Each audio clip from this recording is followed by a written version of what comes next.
Денеска сме во Герман на 1332 метри надморска височина, заедно со градоначалникот на општина Ранковци, заедно со советниците од општина да разговараме тука со населението.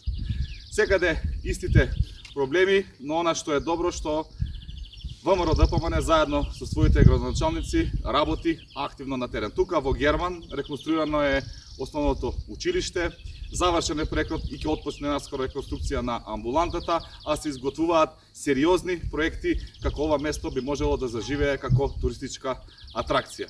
Меѓутоа, огромна е разочараноста од централната власт и огромни се проблемите кои што овие луѓе ги имаат.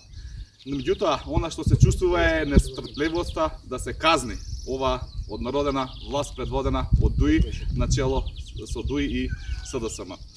Нема населено место кое што ВМРО ДПМН нема да го посети и нема граѓанин со кој што ВМРО ДПМН нема да поразговара и за позитивни и за негативни критики кои што истите ги имаат према владењето и на локалната и на централната власт. Затоа што сме убедени дека само заедно и во коалиција со народот можеме Република Македонија да ја исправиме на патот на економски просперитет.